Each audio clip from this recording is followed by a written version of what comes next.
Эркиндикке чыккан израилдик согуш туткуну Александр Турбановдун билдирүүлөрү Израилдин оккупациялык бийликтерин таң калтырды.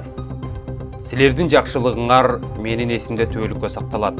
Силердин араңарда жашаган 498 күн ичинде кандай агрессияга, кылмыштарга карабай эркиндиктин, таза баатырдыктын, адамдык баалуулуктарды сыйлоонун чыныгы маанисин түшүндүм. Сен курчоого алынгансың, бирок рухуң эркин. А мен сен өмүрүн коргогон туткун элем. Балдарына кам көргөн атадай камкордук көрдүң. Мен өз жери үчүн күрөшүп, укугу тепселген, өлкөмдүн бийлигинин колунан эң ырайымсыз геноцидтен аман калган адамдардын колунда болсом да, менин ден соолугумду, кадыр баркымды, ар намысымды сактап, ачкачылыкка, кордукка жол бербедиңер.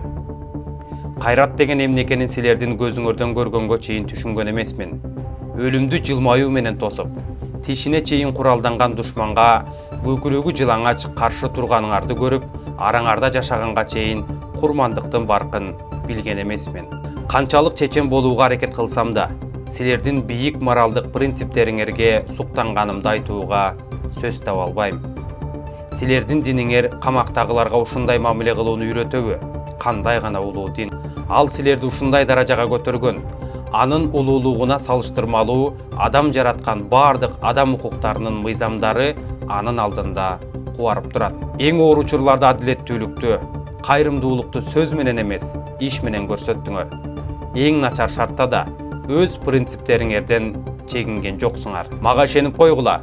Эгер мен бул жакка кайтып келсем, силердин катарыңарда мужахид катары гана болом. Анткени мен силердин элиңерден чындыкты үйрөнүп, силер бул жердин эле кожоюн эмес, принциптин, туура иштин ээси экениңерди түшүндүм. Израилдик туткун Александр Турбанов.